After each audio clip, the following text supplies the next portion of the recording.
be sort of thank two groups in particular. The first are these students right up here in front. I don't know where you're from, but I always have a hard time getting people to sit in the front row, and they came in and this room was empty and they were in the front row. So I was going to praise my staff, but they said no, they really wanted to be in the front row. So you've got to hire these folks. In any case, I also want to thank the 14 people that were apparently just stuck in an elevator for about 40 minutes. Now, if I was the 14th person, I might not have gotten into the elevator when it came in. This has only happened one other time, I remember. We had about 13 somewhat large Russians visiting Human Rights Watch, and they were in there for a bit longer, and it was there. So, you know, I apologize on behalf of the architect of this building or whatever, but it is good to have you all with us. I'm Steve Clemens. I direct the foreign policy programs here at the New America Foundation, and I'm really, really pleased that we have Glenn Kessler here today. I'm a great fan. I'm going to say a few words about Glenn and his work. You know, the serious stuff is that Glenn has shared in a couple of Pulitzer Prizes. He's a very, very accomplished writer, journalist, a diplomatic correspondent for the Washington Post. He covers the world. He travels with Condi Rice or any Secretary of State that may be there. And his bio says he's a graduate of Brown University and Columbia's SIPA School, the School of International and Public Affairs. But I met Glenn, I guess last year was the first time we actually met. We may have met somewhere in these quarters before. But he is a terrific, thoughtful, nuanced trafficker in nuances, if you will, which I think is very, very important in the time that we're in, to get reporting that isn't just tied into sloppy binary questions of, you know, is someone going to bomb or not going to bomb. And when I really became very in tune with Glenn Kessler's writing, it had to do with a complicated set of issues about an Iranian negotiating proposal that I believe was offered in late April and May of 2003, and a lot of fascinating incidents that were happening all at the same time, involving not only what I saw as the sort of very kickoff, the incubation and the hatching of our negotiating efforts with North Korea, which started right at the beginning of May 2003, and essentially the shutting down of our negotiating direction with Iran virtually within days of each other. And it was really Glenn Kessler and my interaction with this that brought this to light. And it raises certain questions about deals done behind closed doors. Who has primacy over what kinds of decisions? What kind of latitude did they get between some of the players in the foreign policy realm? And I've always been interested in the fault lines between different players inside the administration. We had Robert Kaplan. This is a profile here of some of the books that have been published. Bob Kaplan was a senior fellow here and wrote Warrior Politics, I think, and Eastward to Tartary when he was here at New America Foundation, also The Coming Anarchy. And Bob was one of the people that Condi Rice brought in to tutor George Bush after he'd been elected in terms of what a modern realist would say. And it's strange to think that George Bush, in the early period of his administration, was trying to think about what a neo-realist would look like. How do you preposition or reposition American assets and power around the world in a time of what was then seen to be American ascendancy in the world? It's a really rather remarkable change. And when in April 2001, when the EP3 incident happened with China, I was invited by Crossfire to come on the show with Richard Pearl, Tucker Carlson, and some others, and do the show. And I was sort of the guy that was sane, and the others were on the other side of the line, in my view. But I had a very interesting encounter with Richard Pearl. And afterward, I had a nice chat with him. We had to do an online discussion. And I was sort of brown-nosing or something, and I said, by the way, we have Bob Kaplan with us over there. I figured that would please him. And it sent Richard Pearl. I mean, Pearl had been gracious and nice and gentlemanly until that point, and then he went kind of berserk because the people who Richard Pearl associated with saw Bob Kaplan as a great realist satanic figure. And it gave me the first indication of some of the fault lines between the neoconservative and realists inside the administration and how all of this worked. And so the personalities and the people, where they sit and how they've managed their role around the President of the United States is extremely important. That's why I'm very, very pleased to see Glenn's book out now, The Confidant, because she has sat right in the middle of all of these groups of networks And frankly, I think she's done an incredible job straddling every group, and I want to hear more about it. So please help me welcome Glenn Kessler of the Washington Post with his new book, The Confidante. Thank you. Let me begin with a story that, for me, defines the essence of Condoleezza Rice's style as Secretary of State. In July 2004, her final year as National Security Advisor, she traveled to Beijing and had a difficult conversation with State Counselor Tang Zhaizhuan, one of China's most senior officials. She had been allotted 1 hour for the meeting with Tang, and then she was supposed to meet President Hu Jintao. But Tang launched into an angry blast at the administration's handling of Taiwan, speaking in a monologue that lasted for nearly 55 minutes. Finally, he paused. "I have spoken too long," Tang said in mock apology. "Yes, you have talked too long," Rice replied with a sharpness that seemed to surprise Tang. She used the remaining 5 minutes to briefly and pointedly dissect his arguments before marching out of the room. 8 months later, when Rice was planning her first trip to Asia as Secretary of State, it was time to make Tang sweat. Every time someone tried to insert a meeting with Tang onto her schedule, Rice knocked it off. "Not enough time for such a meeting," she said. The Chinese government, particularly the embassy in Washington, became apoplectic. So did many Asia hands at the State Department. Rice was scheduled to meet with the foreign minister, but in the Chinese system, Tang outranked the foreign minister, so Tang would lose face if Rice met with the foreign minister and not Tang. But she was firm. There was no time for Tang. A meeting with Tang was still not on Rice's schedule when her plane landed in Beijing. After she entered her hotel suite, she unexpectedly received a vast smorgasbord of sweets and Chinese wine and other food. "Compliments of State Counselor Tang," said the little card that accompanied the food. As Rice and her aides began to eat the luscious delicacies, she began to muse out loud, knowing full well that every word was being recorded by hidden Chinese listening devices. "What do you think?" she asked her aides. "Should I see him?" A meeting was finally scheduled, and State Counselor Tang turned out to be extremely interested in hearing what Secretary Rice had to say. As you can see, Rice has an instinct for the jugular. In public, she is almost always gracious and charming. Behind closed doors, she can be tough and direct, shocking diplomats into action because they assume her words reflect the view of her very close friend, the President of the United States. I give many examples of Rice's style in my book, The Confidant. In the book, I take readers inside meetings that Rice has had with foreign diplomats, the President, and her staff. On one level, I think it will appeal to foreign policy specialists because many of these details have never been revealed before. But I also intend the book to interest readers who know little about foreign policy, but who want to understand what has happened over the last 7 years. I also sketch a personality portrait of Secretary Rice with previously unseen moments from her life. Finally, I try to describe the interplay between reporters and the administration. For instance, I show how Rice and her staff worked at the beginning of her term as Secretary of State to overcome her image as a weak national security advisor in order to create the illusion of a powerful diplomat with possible presidential aspirations. It was a brilliant strategy that worked effectively well, a textbook case on how to manage public perceptions, that to this day gives Rice the highest public approval ratings of any major administration figure. My goal throughout the book is to be clear-eyed and balanced. It is mostly a work of reportage, but I also make some judgment about what Rice has done right and what she's done wrong.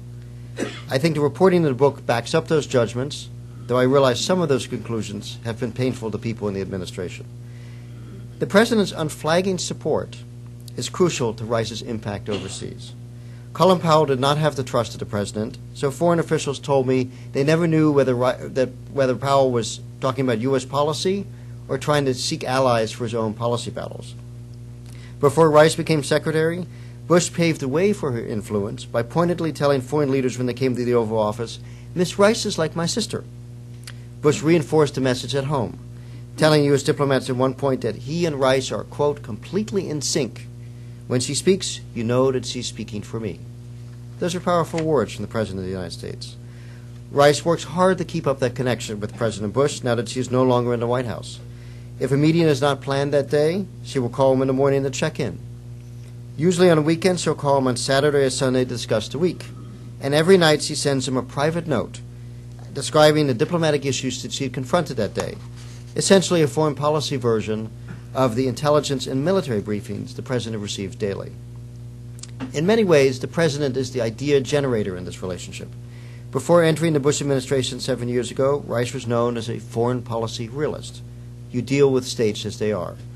Now she has adopted wholeheartedly the President's nostrum that the character of states matter, and it's important to change the nature of those states in order to bring peace and security to the globe.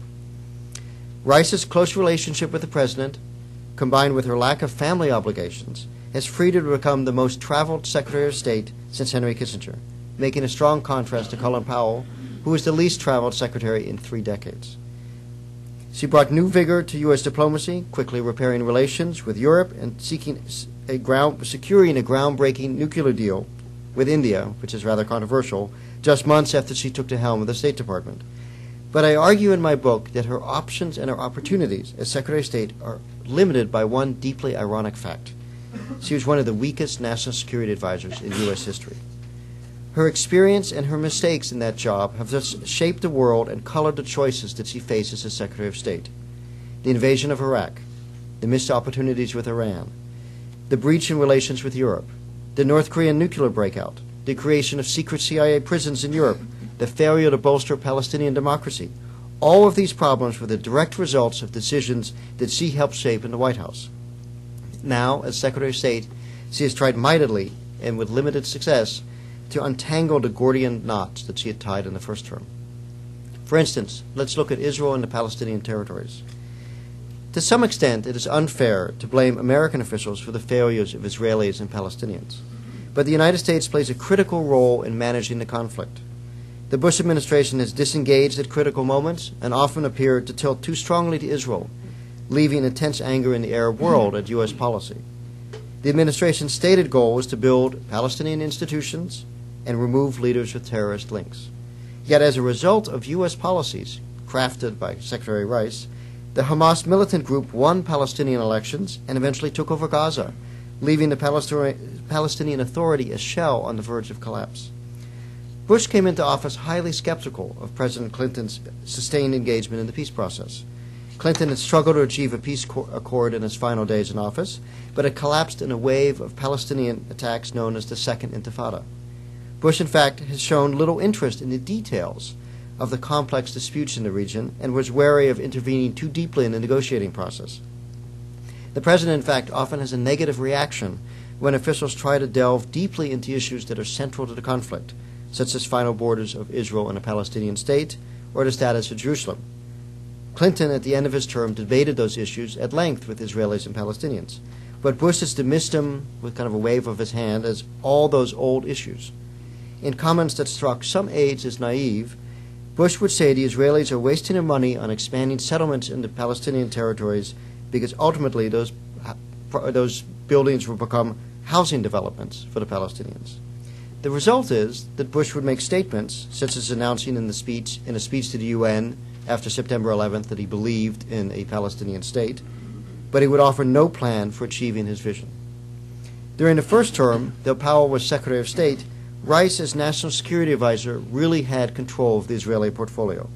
At the direction of President Bush, she dealt directly with the Chief of Staff of Israeli Prime Minister Ariel Sharon, a man known as Dubi Weissglass. I spoke at length with Weissglass for my book, gleaning new insights in Rice's secret role. For instance, it was Condoleezza Rice who pushed the Israelis to withdraw from Gaza.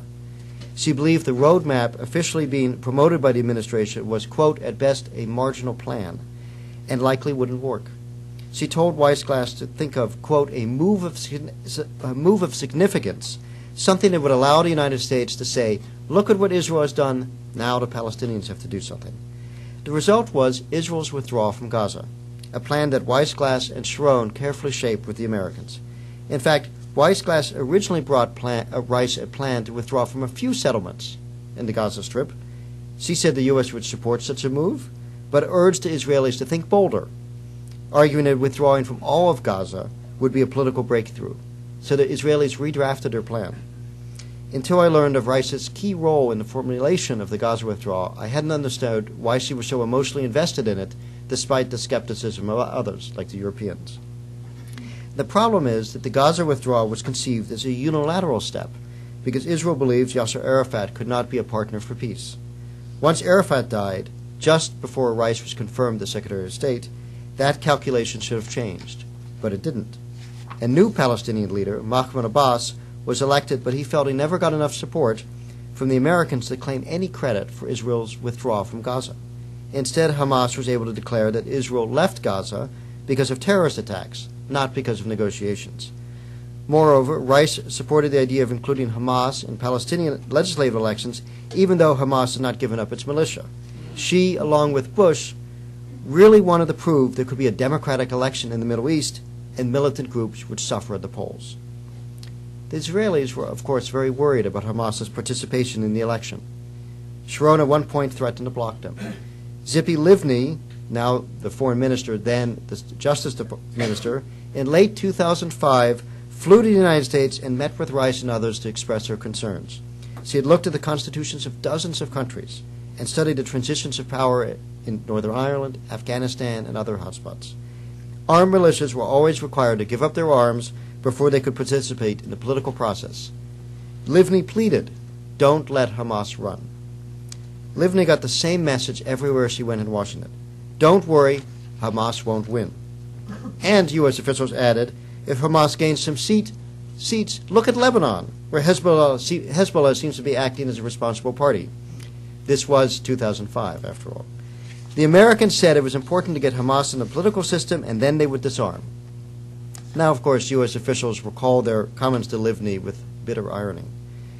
Bush, actually, I should note, as a side note, had some sage advice for Abbas in a private meeting at the Oval Office just 2 months before the election. Don't have an election if you think you'll lose, he said. Anyway, we all know the result. Hamas won, and Rice's efforts to create a Palestinian state suffered a tremendous setback. She's tried hard all year, this year, to make progress, and is now pushing forward on the idea of a peace conference of some sort to be held in November in Annapolis. But there were many opportunities lost. Now let's turn to Iran. Here, too, there might have been an opportunity lost, as Steve mentioned. 3 weeks after the fall of Baghdad, representatives of Iran, via the Swiss ambassador to Tehran, approached the Bush administration and proposed a broad dialogue with the United States. They suggested everything was on the table, including full cooperation on nuclear programs, acceptance of Israel and termination of Iranian support for Palestinian militant groups, and Iran at that moment was at a position of weakness. The United States had just toppled a man who had kept Iran at bay in a grinding 8-year war that had cost 1 million lives on Iran's side, and the Americans did it in 3 weeks. Some officials in the State Department wanted to test Iran's unorthodox approach, but their proposals went nowhere. Rice claims that she doesn't even remember seeing the Iranian document. While she was National Security Advisor, the administration also took a hands-off approach to European efforts to restrain the Iranian nuclear programs. By the time Rice became Secretary of State, 2 years later, Iran was suddenly in a much stronger position. It was flush with oil revenues. Its nuclear program had made huge strides despite European efforts. And a more radical and less accommodating leadership, personified by President Ahmadinejad, had come to power. One of the first decisions Rice made after becoming secretary was to convince Bush for the first time to explicitly back the European talks by dropping objections to a WTO application by Iran. As I write in the book, Rice, aided by British Foreign Secretary Jack Straw, wanted to draw the Russians into diplomacy. But it was difficult. While Rice had trained as a Soviet specialist and still practices Russian once a week with a State Department interpreter, Russian diplomats privately are contemptuous of her knowledge of contemporary Russia. The Russians believe she is stuck in a time warp and doesn't understand the country. Russian Foreign Minister Lavrov is a proud and frequently effective diplomat, a showman who doesn't hesitate to wield a diplomatic stiletto. One diplomat told me that Lavrov has basically 2 demeanors during negotiations: horrible or merely unpleasant. Diplomats sensed a sexist, even possibly racist tinge in Lavrov's treatment of Rice. Lavrov appears to have perfected the art of irritating Rice, so much so that she responds in a very sharp, acerbic, and even emotional way. Rice's reaction is so shrill that she begins to lose her natural allies in the room, in contrast to the calmer and more menacing Lavrov. He frequently exploits that situation to his advantage. In May of last year, for instance, Rice had received permission from President Bush to indicate to her foreign minister counterparts that the United States was considering actually joining the European talks with Iran. The political directors from Britain, France, Germany, the United States, China, and Russia thought they were close to an agreement on a UN resolution that would have made suspension of Iranian nuclear activities mandatory under international law. All that was needed was final approval by the 6 foreign ministers. But Lavrov, who at that moment was fuming over a speech that Vice President Cheney had given on Russian democracy, put Rice on the defensive during a high-level cocktail hour and managed to push aside action for several months. Ultimately, of course, Rice did offer to join the talks if Iran suspended its enrichment activities. The 6 nations put a huge package of incentives on the table. The list included joint international projects to build nuclear reactors, nuclear fuel guarantees, international investment, energy partnerships, and a long list of potential deals in civil aviation, telecommunications, high technology, and agriculture. There was even a suggestion that Iran one day might have the right to enrich uranium on its own soil. But Iran has been unable to get past the bottom line that it first suspend enrichment, even though the Europeans have suggested that suspension could be exceedingly brief. Why is that? As the Iranians quickly noticed, the proposal that now included the Americans dropped language from an earlier European proposal that included a commitment not to use or threaten to use force against the territorial integrity or political independence of Iran. It also included a commitment to expanded dialogue and relationship on regional security issues. But those words were gone in the new proposal that included the United States. Instead, the offer only included a vague reference to supporting a conference on regional security, which might not even have been an official government-sponsored event. Rice made the change because he felt such commitments on paper would cause real problems with Saudi Arabia and other Persian Gulf countries. Privately, he thought the discussion might have expanded to regional security issues if the Iranians had just taken a chance and accepted the deal. To me, that suggested that Rice was not willing to undertake a broader strategic re-examination of the United States' relationship with Iran. Finally, there's the case of North Korea. Until recently, American diplomats were never empowered to make a deal with Pyongyang. So you had the worst of all possible worlds, diplomacy without the diplomatic tools necessary to achieve a result. President Bush was too often swayed by those who appealed to his worst instincts about North Korea. In my book, I give Rice a good share of the blame for this state of affairs.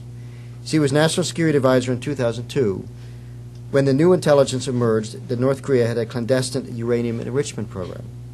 Distracted by the coming war with Iraq, she let the situation spiral out of control, usually by taking a middle ground between warring administration factions on how to deal with Pyongyang. Now, I'm not trying to argue the case for either engaging North Korea or isolating it, but Rice never seemed to force the development of a consistent policy. The result was a muddled mess. Much like the invasion of Iraq, Rice never developed a plan for what would happen after the collapse of the Clinton administration agreement that froze North Korea's nuclear facilities. The North Koreans had a plan. They restarted the Yongbyon reactor and promptly pre-processed 8,000 spent fuel rods to give themselves a stockpile of plutonium. Bush and Rice never set any red lines, offering the bizarre argument that red lines would only inspire Pyongyang to cross them. And so North Korea crossed every single possible red line without much consequence. Meanwhile, there were substantial red lines set for American diplomats. The most famous red line was the ban on bilateral discussions. The agreed framework, as Clinton's agreement was called, was reached after more than 100 bilateral meetings between U.S. and North Korean officials. There is no way an agreement could be achieved without some sort of direct discussions. So in the first term, the administration supported a diplomatic process that was designed to fail. When Rice became Secretary of State, she hired Christopher Hill as Assistant Secretary for East Asia and Pacific Affairs and the chief point man on negotiations with North Korea. Rice knew what she was getting when she hired Hill. Though he had no experience negotiating with the North Koreans, he was considered a creative diplomat, someone who was willing to take chances and push the envelope. And he had a reputation for stretching his instructions. Even so, until this year, Rice would not let go of some of the inhibitions that have restrained U.S. diplomacy on North Korea. I'll give one example. The September 2005 joint statement, which called for the eventual dismantlement of North Korea's nuclear programs, resulted from a diplomatic effort launched after Hill met with North Korean negotiator Kim Gae-kwon in Beijing in July 2005. But this meeting never would have happened if Hill had not had an extremely flexible attitude about his instructions. This had been the plan. On July 9th, Hill would meet with the North Koreans and the Chinese for dinner in Beijing, as Rice was flying to the Chinese capital. The announcement that the talks would start the week of July 25th would be made shortly after a plane touched down, so she could kind of reflect in the glory of this announcement. The plan had been carefully arranged after weeks of delicate negotiations. President Bush, in fact, at his news conference, began referring to the North Korean leader as Mr. Kim rather than his usual phrase, dictator. But nothing is ever simple when dealing with North Korea. On the morning of the 9th, Hill was walking on the Great Wall of China when one of his aides received a call on his cell phone. The North Koreans had decided they would not come to the meeting if the Chinese were present. Hill's instructions were firm, the instructions he got from Rice. No Chinese, no meeting. Hill, speaking on the phone as he walked on the wall, demanded that the Chinese had to be there. But he never really knew what was going to happen. At 6 p.m., Hill went to the meeting location selected by the Chinese, the gleaming St. Regis Hotel, which is actually owned by the Chinese government. Rice was in the air, and Hill wasn't sure if the Chinese would show up. He could have called Rice on the plane, but he chose not to do so. 20 minutes later, neither the Chinese nor the North Koreans had shown up. Hill asked his aide to call the North Koreans, who then asked, "Are the Chinese there?" When Hill's aide asked what he should say, Hill made a snap judgment. He wanted to have that meeting. He didn't want to lose this opportunity, and he would deal with the consequences later. The North Koreans were told no Chinese, and 15 minutes later, Hill was sitting down with Kim Dae-gwan. Kim earnestly told Hill that it was the dying wish of Kim Il-sung, the father of the current leader, Kim Jong-il, that North Korea give up its nuclear programs. Now Hill had to explain to his boss what had happened. After her plane landed in Beijing, he met her in a hotel suite and told her he had some good news and some bad news. The bad news is the Chinese didn't show up. The good news is the North Koreans have agreed to come back to the talks and have announced that in Pyongyang. Rice crinkled her nose. Not a good sign. "I thought we had an understanding of that," she said. The next morning, when Rice met with Foreign Minister Li Zhaizing, she sternly told him that she expected the Chinese to be at the meeting and was not happy with the process. "You were supposed to host a dinner and then you didn't show up," she complained, making it clear that she thought the Chinese behavior was not straightforward. Li made no excuses, but he told her she should focus on the outcome, not the process. Let me repeat that. The outcome and not the process. Li had put his finger on the whole problem with the American approach. The process was much more important than the outcome. Months later, Rice publicly would point to Hill's dinner with Kim as proof that the United States did allow bilateral contacts with the North Koreans. She just never mentioned that Hill had to violate his instructions in order to do so. Not until North Korea tested a nuclear weapon last year did Rice ever empower Hill to meet extensively and repeatedly with the North Koreans, even in Pyongyang and just last month in Geneva. But of course, the price for a deal to end North Korea's nuclear programs has gone up much higher. In my book, I also write about Rice's policies towards Iraq, Lebanon, the larger Middle East, Sudan, Europe, and India. But I think I'll pause here to take your questions. My bottom line on Condoleezza Rice is that she's a smart, sophisticated diplomat, but she fundamentally lacks a strategic vision.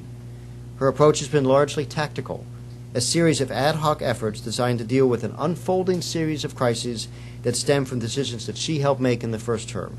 Her closeness to the president has given her tremendous clout in the administration, making her a far more powerful figure than Colin Powell.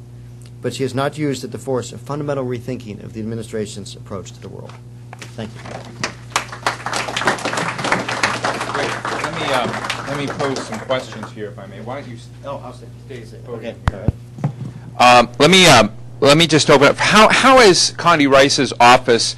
Have you been on? Well, let me just say, have you been on any trips with her since you've published the book?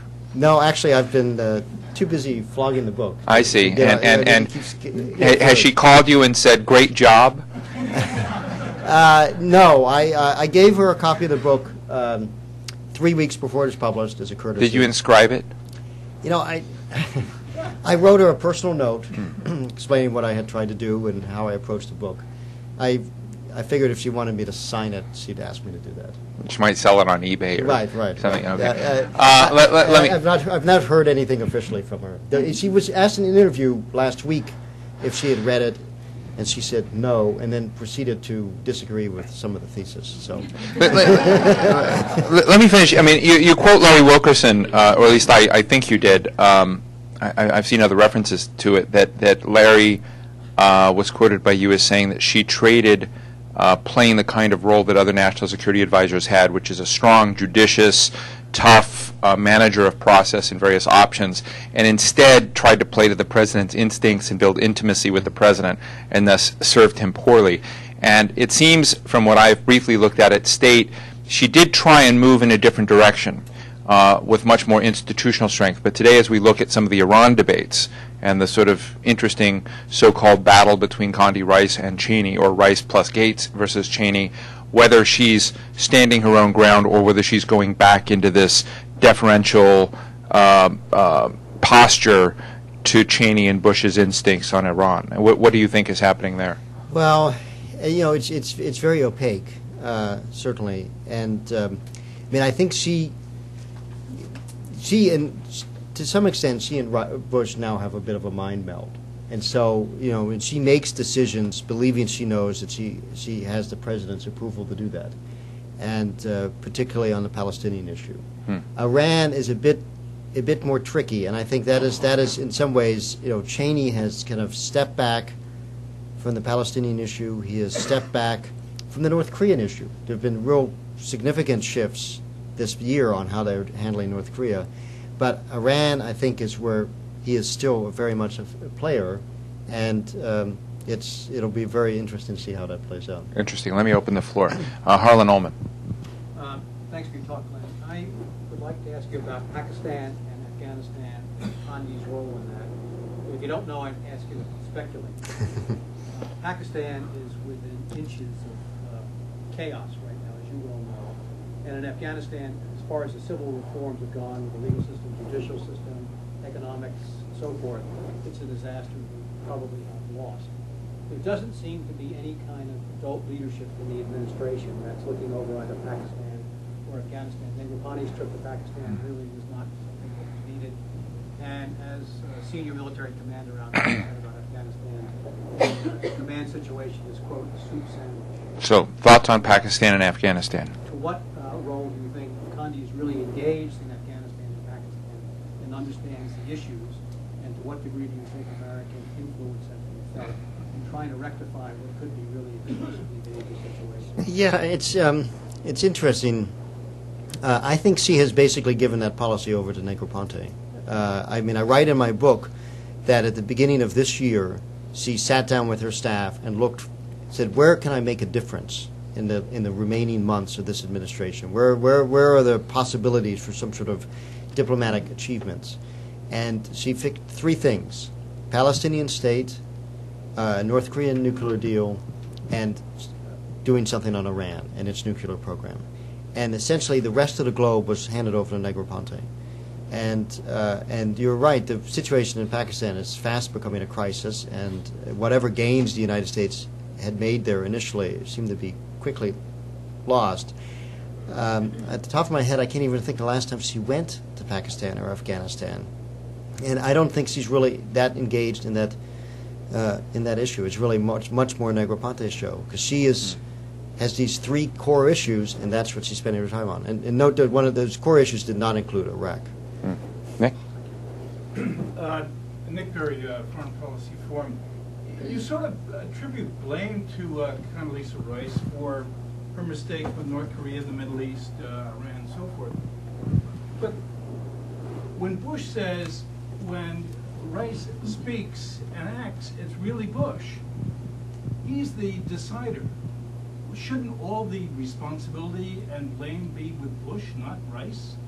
Well, I mean, they are a team. I mean, in this presentation, I focused a lot on Rice, but in my book, I also talk about Bush's role. I mean, clearly, yes, the president is the president, and I think people make a mistake when they somehow regard him as someone who is not that engaged or not that involved in decision making. It's all Cheney, manipulating him as a puppet. I don't think that's the case at all. This is the president's administration, and ultimately these are the president's policies.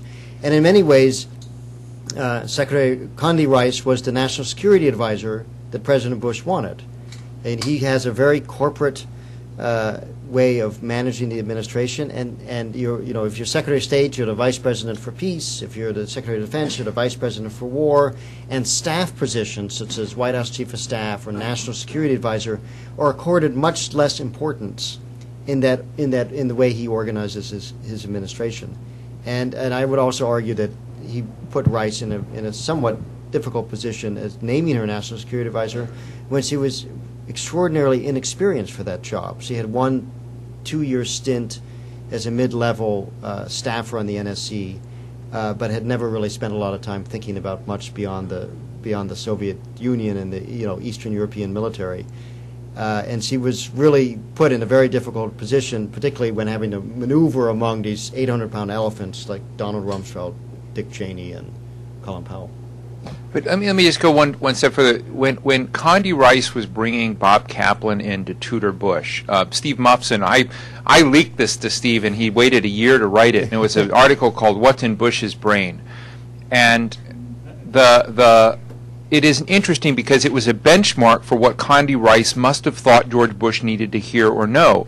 And I was interested in the fact that these tutorials were so different than the Clinton tutorials, because Clinton would have 50 people there. He'd invite the janitor, the staffer of the staffer, to come in, and it was essentially Clinton inculcating all of his people with his own views rather than learning. But these were Andy Card, Condi Rice, Bob Kaplan, and George Bush, and it was only Bush speaking in these sessions.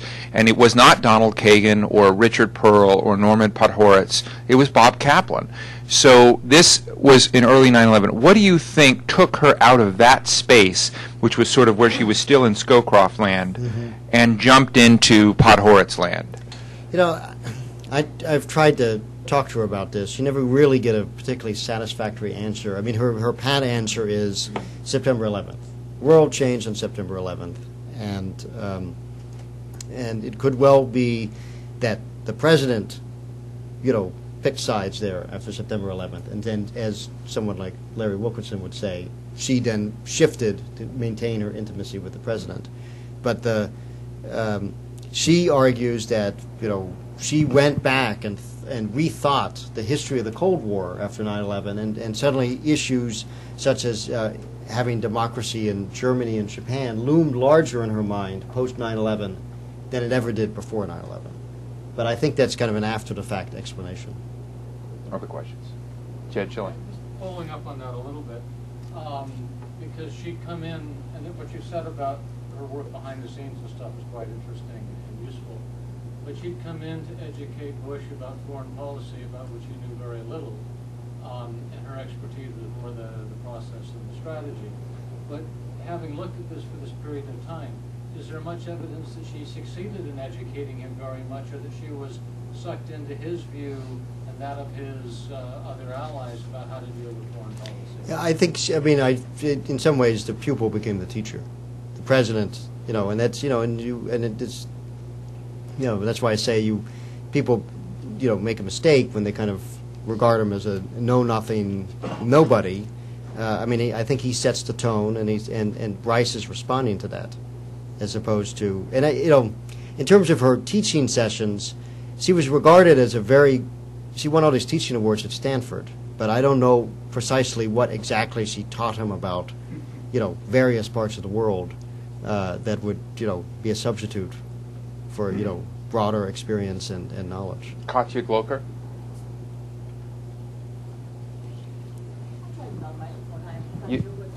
We can hear you. There are apparently microphones in the wall, if I'm told, just like in China. There's not too much time left for this administration, and everybody's starting to think about legacy. The president, and currently also his Secretary of State, is starting to elaborate on this a little bit. Did you talk to her about this, or did she talk to you about this? And what do you think will her legacy be, having prevented the worst, which means military action against Iran? Well, we'll have to wait on that one. In terms of legacy, she really tries to sidestep questions about legacy. She'll say, "My legacy will be what my legacy is," and only with the passage of 50 years can you figure out what my legacy will be. I think it's instructive that, and I mentioned this in But my you don't believe that. No. No. But I'm getting to a point here. The way she views the world and thinks about this. I write in my book that on her first trip to Europe, she suddenly called back to her office and told them to haul out a portrait of Dean Acheson and put it on her wall. She wanted Acheson's portrait there, along with George Marshall and Thomas Jefferson. Marshall and Jefferson are the traditional guys you put on the wall, but she wanted to add Acheson. And I don't think there's any mistake about that. I mean, you look at Dean Acheson, he was a Secretary of State who was ruthlessly attacked at that time. I mean, someone did a study where, they counted, it was like 1,000 speeches on the floor of the Senate, and only 3 were positive about Dean Acheson. He worked for a president who at the time was considered a know-nothing lightweight who was a disaster, Harry Truman. And now, 50 years later, Dean Acheson is considered one of the great secretaries of state, and Harry Truman is considered, one of the greatest American presidents. And so that's what I think she really believes, ultimately, her legacy will be, is that she, with the passage of time, the decisions that she made with the president will be viewed in a much more charitable light. Yes. Following your talk, you talk so much about Middle East, Asia, and your focus on Africa was a little bit lesser than the others.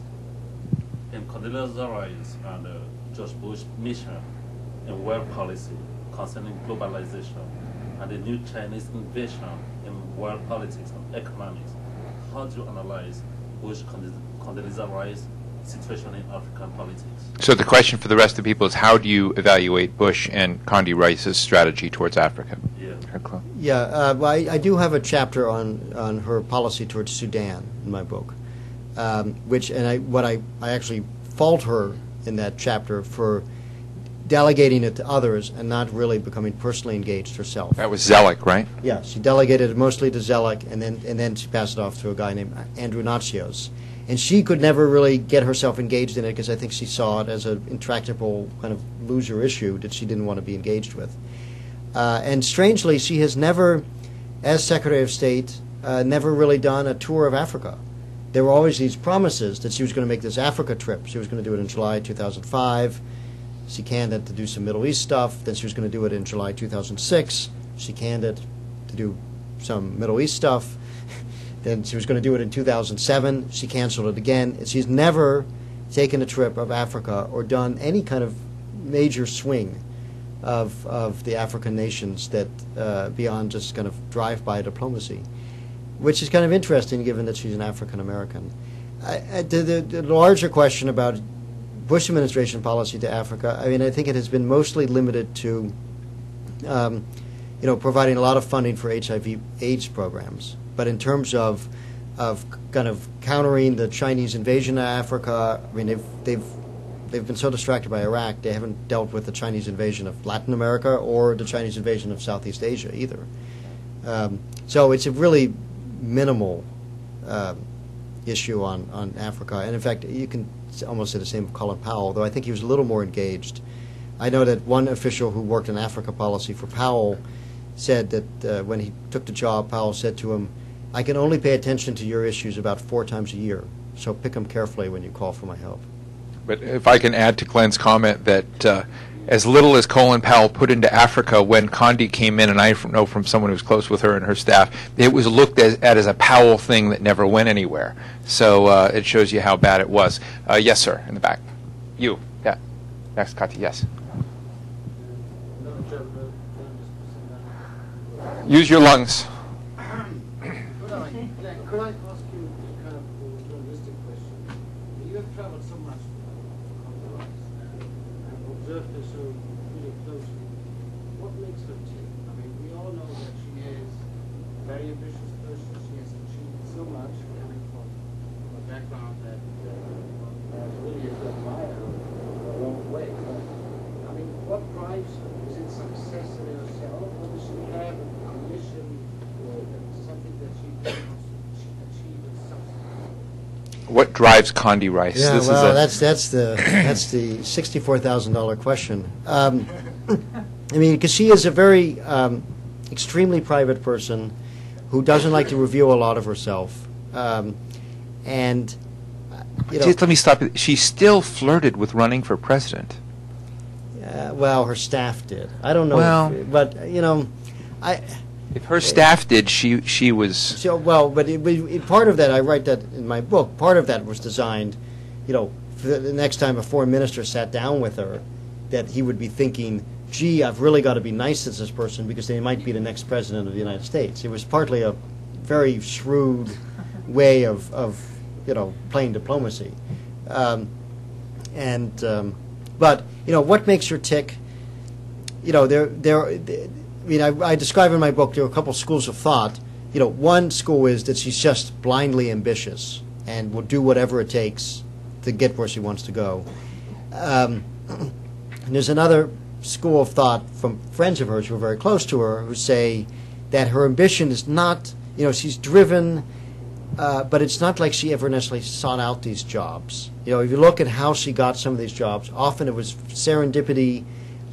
She's very religious. Life unfolds as it unfolds, and the fact that, I mean, if you think about it, it's a very strange coincidence. He works for one president, and then his son is suddenly elected president, and she looks at these things in a very, you know, kind of quasi symbolic way.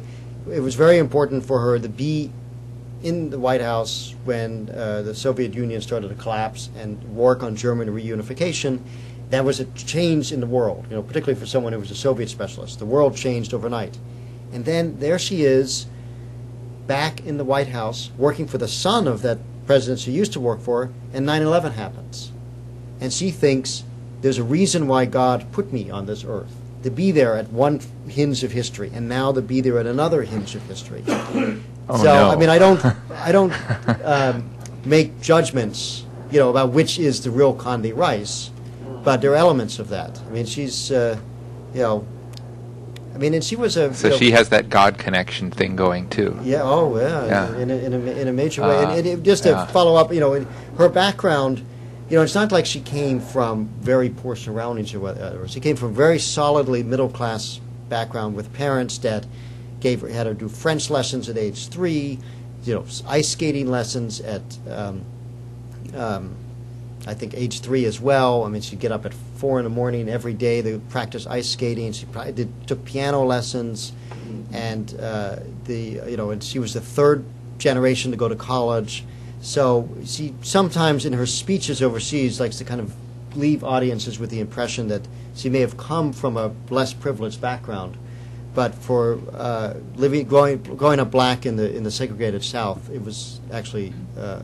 You know, she had lots of opportunities, and she would openly say, you know, I had lots of opportunities. I should have gotten where I am today. Marilyn G. Cox. A lot of blogs recently have been writing about part of your book where you mentioned that Condi Rice had owned a house in conjunction with a gay man and another woman, and that she had an open joint credit account with another woman, and some things along those lines. Gay groups have criticized the press for not pursuing that story angle and nailing down is she gay or isn't she because of charges of hypocrisy, and she hasn't done enough to challenge Iran and other countries on gay issues. Do you think that it is a fair criticism of the press that enough attention hasn't been taken down because she is sufficiently hypocritical on issues of gayness? Has she dodged gay issues overseas? Should that be pursued more in the press? Well, I don't know. You know, that section of the book is included in there as an example of her. You know, she's regarded as a rather cold person. That's included in the book as an example of her generous nature that people don't know about the private Condi Rice. I don't try to make any kind of judgment about the relationship between her and the woman that she co-owns that house with. And I, you know, though it certainly the blogosphere ran to the bank with that. I mean, you know, and in terms of her, I don't know if she's necessarily, I mean, she's not in a position in terms of raising gay issues with the Iranians. She doesn't talk with the Iranians. And I think I don't think that in terms of hypocrisy, that charge can necessarily be thrown at her. I mean, she does work for this administration, but she works on foreign policy issues. She has hired someone who was openly gay to be her AIDS coordinator, and she swore him in with his partner there and acknowledged his partner, which I think is probably the first time a Secretary of State has ever done that. And, you know, that was an incident that didn't get a lot of notice, but it's, you know, she didn't have to go out of her way to do it. She didn't have to bring Laura Bush there to witness that. I think she was trying to make a statement. When she's been asked about things like gay marriage, when she spoke at like the Southern Baptist Convention or one of those places, and was asked about her position on gay marriage amendment, which if you go back and look at the answer, she adroitly didn't answer, but just said, I really want to urge everyone, you have to show respect for everyone on all sides of this debate. So I don't think you can necessarily say she's a hypocrite in a way that, like Larry Craig, where you could say, here's someone who's openly against gay marriage or takes votes against gays and then has a past that maybe should be written about. In her case, I'm just not sure how relevant it is. Which is one reason why I didn't delve in my book, which is mostly a foreign policy book, into, what is, Rice's sexuality. I just want to take the opportunity to point out Charles Francis. Charles, where are you? Oh, Charles is a cool guy who, his brother ran Bush's gubernatorial race in Texas. Charles is a well-known leader in the Republican gay community here. It's been known Laura and George Bush for a long time. But when that piece about Condi got written about, off of Glenn, did you sit in a real estate office and like look through the files and records? That's what it sounded like. Well, I went into the court records, in the county courthouse records. Sort of an original approach. I guess you didn't just Google it, right? So no. I went and got the documents. It's right there. But I think a lot of the criticism in the blogosphere, and I was one of those commenters, had to do with the fact that the Bushes, Condi Rice, no matter what her personal identity, have these relationships with people, but thus seem to hide them. They seem to hide them. They didn't in the case with the AIDS ambassador, but they have relationships with people, and they seem to and the administration essentially in the values debate in the last election sort of ran against that, and I think that was a part of the charge of hypocrisy, given how close she is to the president. But yes, Rand Beers. You're talking about the meeting in which she picked the three issues: Iran, the Middle East peace process, and North Korea. Conventional wisdom is that serious effort to deal with any issue really requires the secretary to deal with only one issue. Was she looking for the best issue, and she was going to emphasize the one, or how did she get to that? And the second part of that is that kind of a meeting is something that she has done at the end of every year to ask her aides what the agenda ought to be for the next year. So I find it very interesting that when she came to the State Department, this was a mode of operation. Right. Well, she does like to do these. I mean, I was told over the summer she took a week off. Just sat in her apartment, thinking of trying to war game the final months of the administration, which is, that is an admirable trait. I mean, I think that, I guess it's what's the old saying: the hangman's noose certainly focuses the mind. And they were at that point, the Democrats had just won control of Congress. They were under, Iraq was really, really in deep trouble, and as Secretary of State, she was trying to look where she could really focus her attentions. I think that what I thought was noteworthy about that list was that Iraq was not part of it. That she was kind of, and maybe that's the right decision to make. That it's more of Gates's problem than her problem.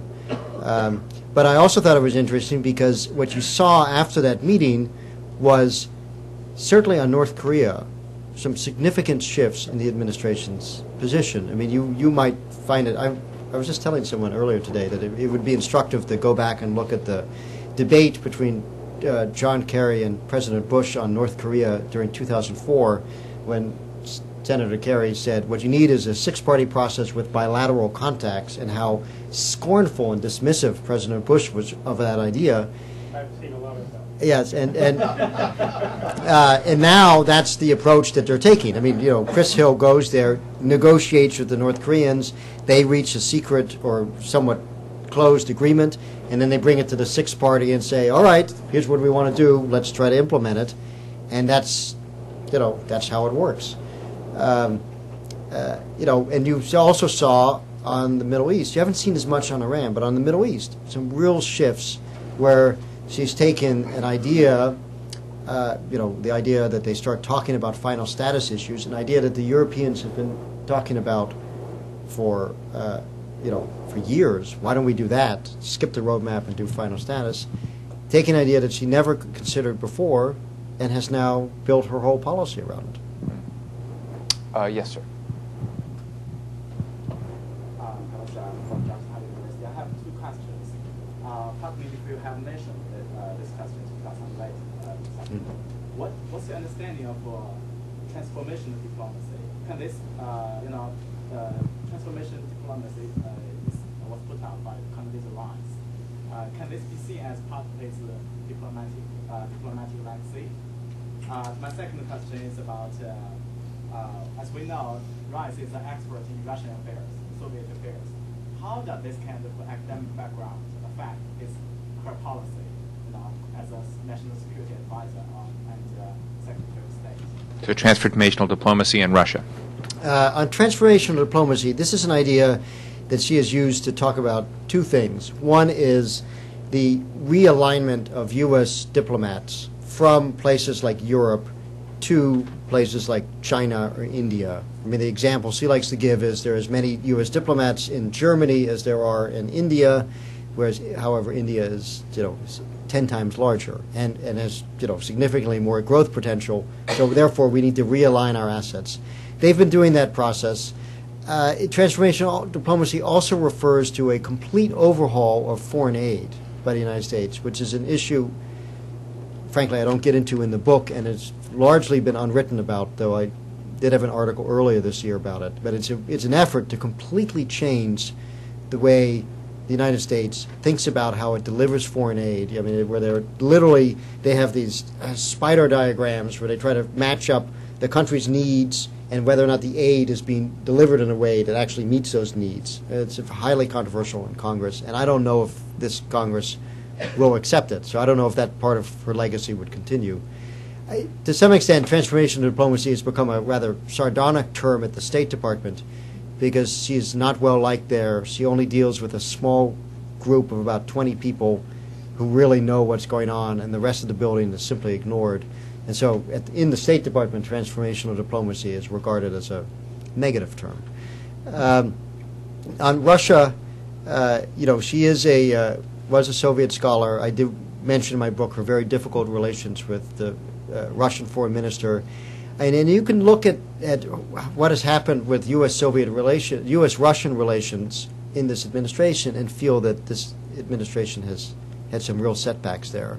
I mean, there was a lot of faith put into Putin that it turns out to have been misplaced. And just in terms of how her academic background affects the way she looks at the world, even today, when she's talking about issues like the Middle East, she'll often fall back on Cold War examples.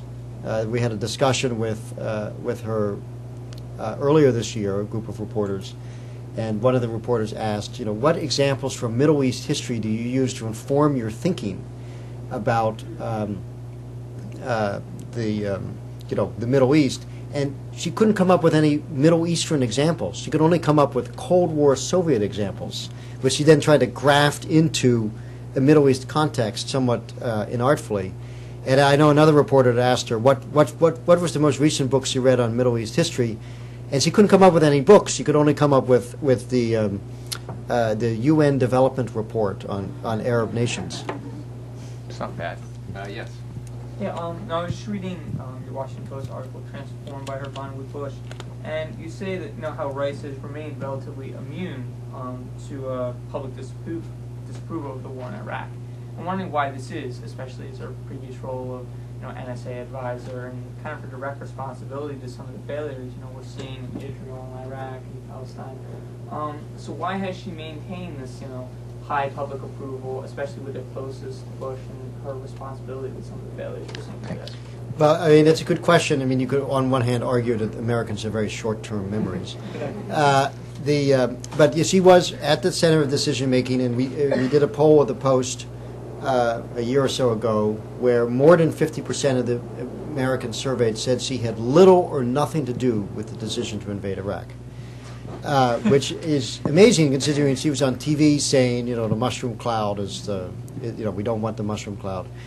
And to some extent, and I devote a section of my book to this, it has to do with the PR campaign that she and her craft staff, structured when she became Secretary of State. And they did very clever things, such as they put her in very media-friendly environments, like walking in front of an Indian temple, meeting with Chinese Olympic ice skaters, meeting with a Japanese sumo wrestler, things that were designed, they were just like catnip for the morning news shows, because they wouldn't run pictures of her just at a podium with some other boring, foreign minister, but they're going to run pictures of Rice walking in front of the Indian temple because they're so pretty. Is that when Bob Zellick tried to compete with the panda bear? Yeah, right.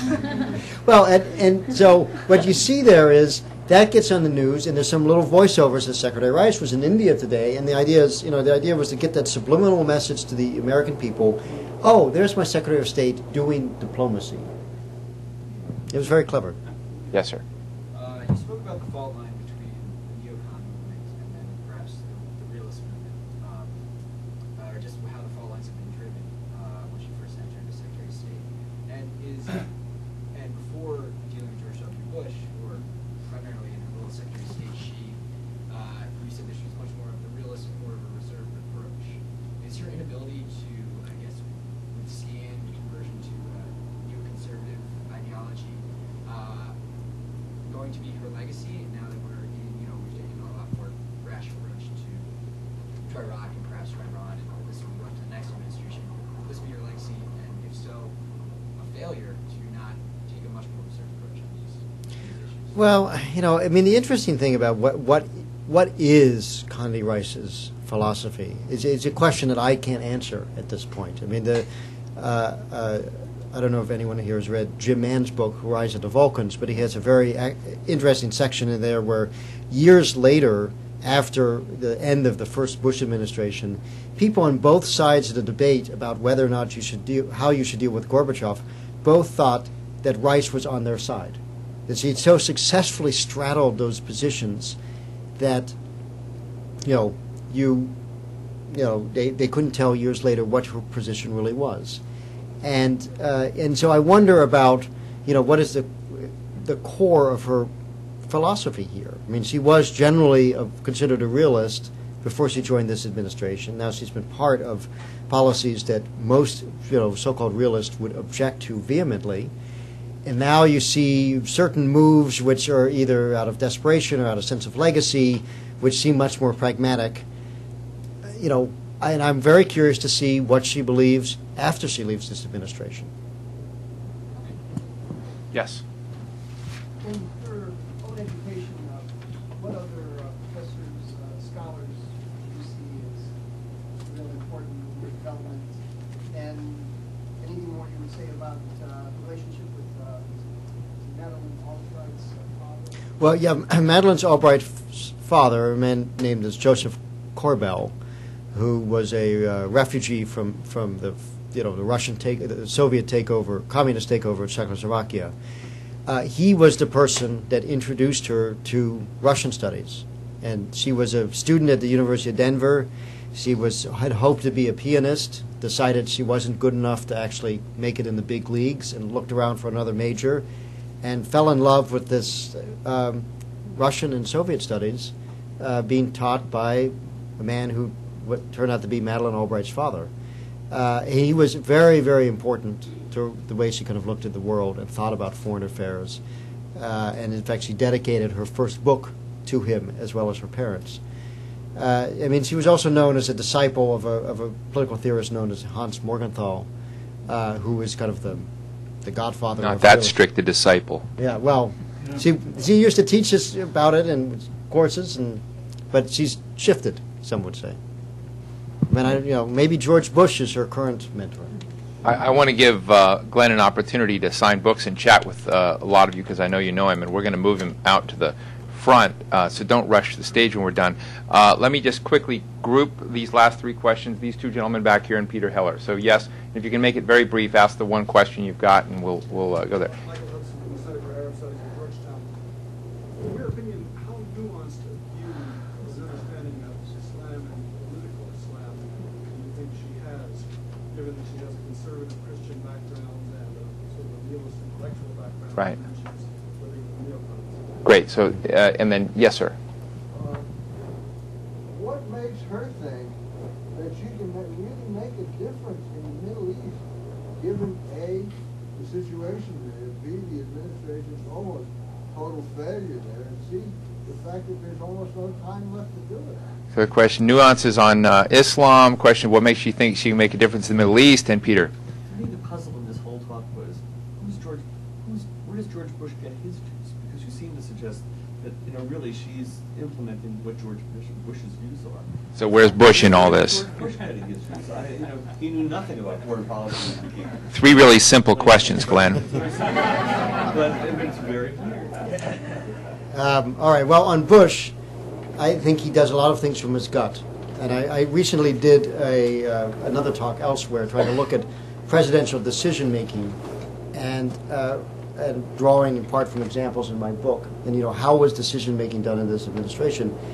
And one of the things I concluded when kind of looking over things is that, it's done differently than other administrations in that there are not many options presented to the president. I mean, when Rice decided that she wanted to have a nuclear agreement with India, she offered only one option to the president, which he immediately accepted. Let's overturn 30 years of nuclear policy in order to pursue this deal. So it's done very much, I think, on a kind of a gut instinct. On Arab nuance, it's not like I've had an extended discussion with her about this. I don't know how much she really knows or understands the Arab world. I mean, I'm sure she would completely differ with me. But my sense is that, like, for instance, earlier this year, or late last year, she started talking about the forces of moderation and the forces of extremism in the Middle East, which is an idea she actually borrowed from Tzipi Livni, the Israeli foreign minister. I mean, that's, she gets I think she's kind of intellectually more in tune with the Israelis, and that she kind of looks at things from their perspective. Interestingly, I write in my book that the one condition or discussion she had with Bush before she became Secretary of State, and that'll get to the third question, was she wanted to know how committed was he to the establishment of a Palestinian state, because that was the one thing she really wanted to do when she was Secretary of State. And you could argue that everything she has done since then has actually made it more difficult to establish a Palestinian state. But that was her impulse to be Secretary of State. And maybe, why does she think she can do something? I mean, maybe it's the idea of hope versus experience. And hiring Elliott Abrams, she thought was going to help that? Well, Elliott was there, and she relies a lot on Elliott. She also relies on David Welch. It's like they're twin poles there that she listens to. And in terms of what she's trying to do with this conference, I mean, I think she has given up on the idea that there would actually be a Palestinian state created in this administration. But she thinks a lot about people succeeding from the structures put in place by others before her. Like, Dean Acheson helped put in the structures of post-World War II Europe, and she reaped the benefits years later when she was at the NSC working for the first President Bush. So she views this document, these possible talks that would flow from the document that they will discuss at this peace conference, as something that historians would later point to and say, the creation of the Palestinian state, it all started when Condi Rice brought those guys together in Annapolis. That's what she's hoping. It won't happen in this administration, but that some other administration could pick up the ball. I just note parenthetically that, there's people in the Clinton administration that thought they might have left things on the table for this administration to pick up from, such as the Clinton parameters or the Taba discussions, which they decided not to follow up on.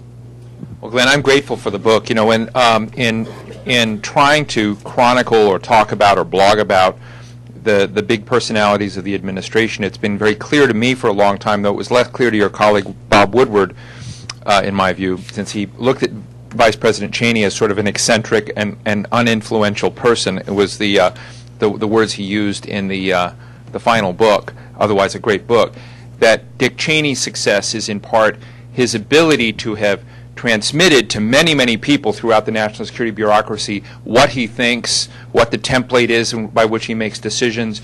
And we always look at the sort of top tier people, but it's the third and fourth tier that know what Cheney would do.